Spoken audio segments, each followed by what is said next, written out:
We're going to talk about convergent sequences now. So this is the start of chapter 3. We're going to skip over compactness for a little bit. We're going to hit just the first part of chapter 3, jump to continuity in chapter 4 for a little bit, and then we'll come back and see compactness and some more sequence stuff before we start going on. So we're going to do things in a slightly different order than the book does here. So convergent sequences. A sequence in a metric space x comma t. Say the sequence is p sub n equals 1 off to infinity. So I've got this sequence of things in this metric space. D is how we measure the difference between the two things in the metric space. And I've just got a sequence, a first one, a second one, a third one of elements in this space. It is said to converge to a point P.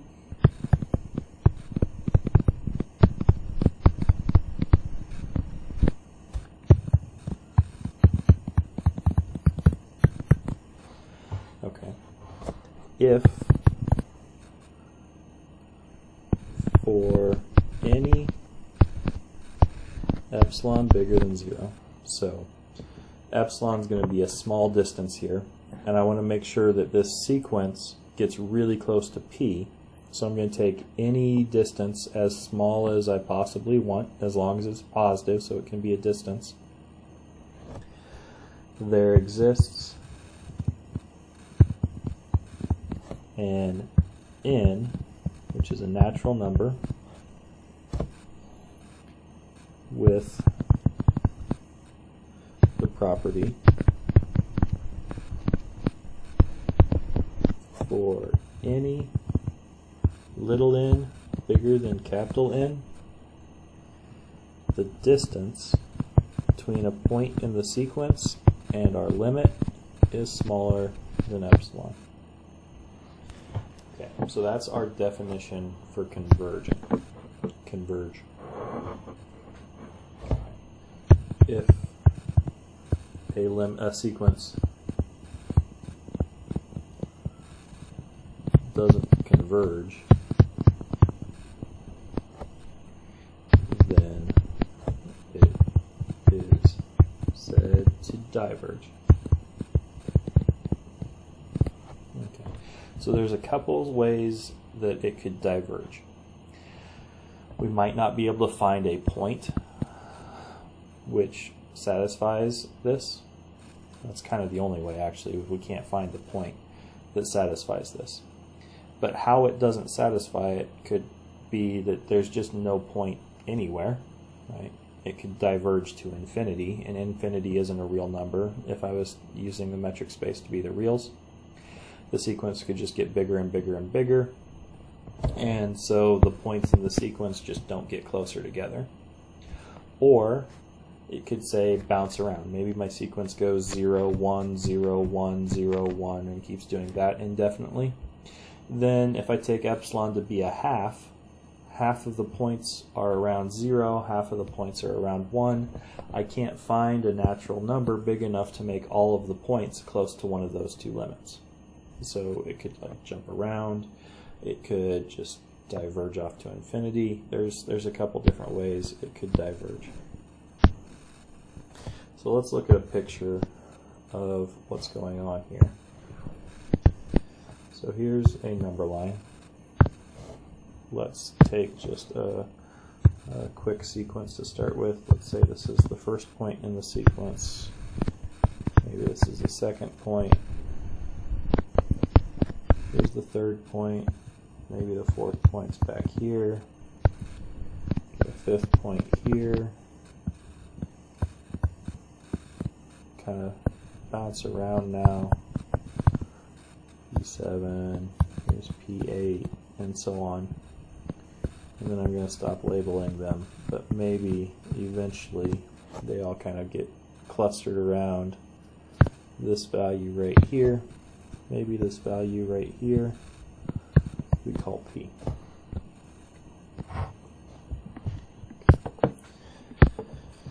So what happens is we choose epsilon bigger than 0. So we're going to choose how big are we going to draw a circle around the point. We kind of think that everything approaches this point. So I'm going to pick an epsilon and I'm going to draw a circle around this point. And this is going to be the neighborhood of radius epsilon around P. For this sequence to converge, I need to find out how far in this sequence, let me label this guy P9. Okay. I want to find out how far along the sequence I have to go to make sure that all of the points in the sequence are going to be inside this circle now. Well, P1's outside, so 1's not going to work. 2's outside, 3's outside, 4's outside, 5's outside, 6 is outside, 7 is inside, that's cool. It looks like 8's going to be outside again though. So I can't just say, well, if n is equal to 7, any number bigger than n causes that point to be inside the circle. No, that doesn't quite work because 8's bigger than 7, p sub 8's outside the circle. 9's inside the circle, and let's say this is 10, 11, 12. All of these guys are inside the circle then. Well, that means that we would have convergence after we draw smaller circles. We get points that are always in the circle. So P9 for any little n bigger than 9, all these points are inside this epsilon circle. If I draw a smaller epsilon, maybe I have to go out to P30 or something. But after P30, all of the points are in this smaller circle. I draw a smaller epsilon yet. If I go out to 1,000, maybe all the points are inside this tiny little circle yet. And I can make epsilon as small as I want, and eventually all of the points inside that sequence are inside this little ball around P, making it converge to P. So let's actually do some proofs of convergence. So let's prove that n over n plus 1 converges to 1. So what I'm going to have to do is I'm going to have to take any epsilon bigger than 0, any distance, and then I have to show that after some point, all of the values in this sequence are closer to 1 than that distance. So we'll eventually want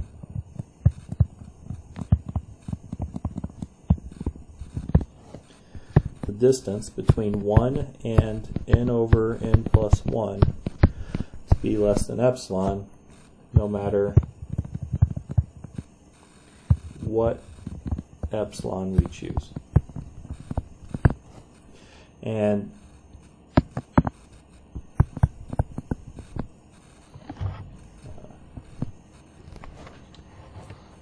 so I need to figure out how big n has to be to make that happen. So let's just kind of manipulate this a little bit. I've got n plus 1 over n plus 1 minus n over n plus 1, and absolute value is less than epsilon, finding a common denominator. And then I've got 1 over n plus 1, and absolute value is less than epsilon. That's positive. So I've just got 1 is less than epsilon times n plus 1. Okay. This is going to kind of give me a good notion for which n I have to choose. So 1 over epsilon is less than n plus 1. Okay. So let's pick n to be at least as big as 1 over epsilon. Okay. So that was some scratch work. Now the proof is going to come here. So proof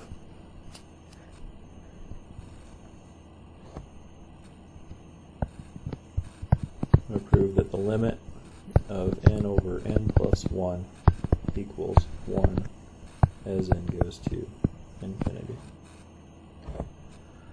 We're going to start out with let epsilon be greater than 0. Pretty much all of these sequence proofs are going to start out let epsilon be bigger than 0. We've done this scratch work. We're going to be able to figure out what n is going to be now. We take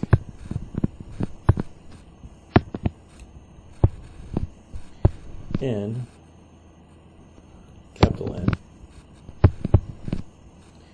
to be bigger than 1 over epsilon minus 1. Okay. If I do that, right, this plus 1 down here, if I move it over to the other side, it becomes this. Then n plus 1 is bigger than 1 over epsilon. So if n is bigger than capital N, we get n plus 1 is bigger than capital N plus 1 is bigger than 1 over epsilon, right? So the distance between p sub n and 1 is equal to n over n plus 1 minus 1 is equal to 1 over n plus 1, which is smaller than 1 over capital N plus 1, which is smaller than 1 over epsilon. Or sorry, positive 1 over epsilon, which is smaller than epsilon. So we've shown each point p sub n in the sequence further out in the sequence than n, capital N, is closer to 1 than a distance of epsilon. That gives us our conclusion. That's our proof that it converged. Okay. Let's prove something diverges. I talked about the sequence 1, 0, 1, 0, 1, 0, and that diverges.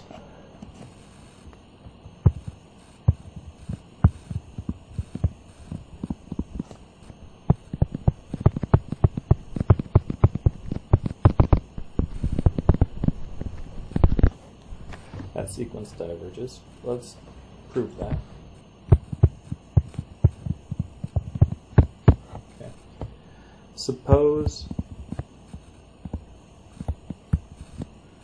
L existed. Suppose its limit exists. Okay. Then, well, these points, they're always a distance of 1 from each other. So let's take epsilon to be half that. If I take epsilon to be half that, then I'm going to have to sort of miss by a long shot on one or the other of them, right? So then if epsilon equals 1/2, there exists n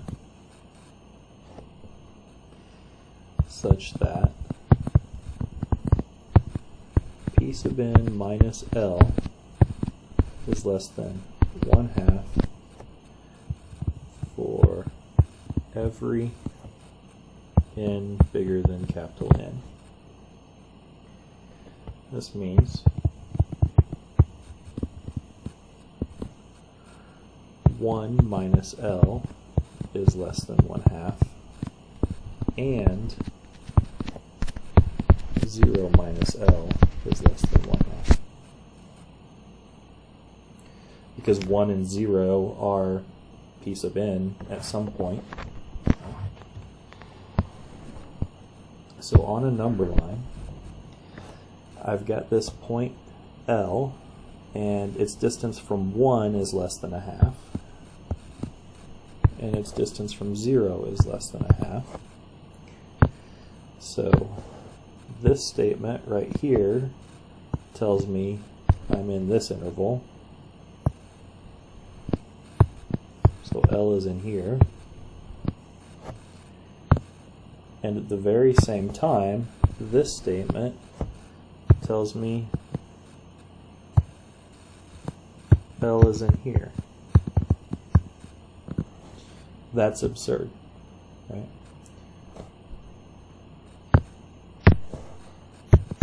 This is a contradiction. So L can't exist. The sequence diverges.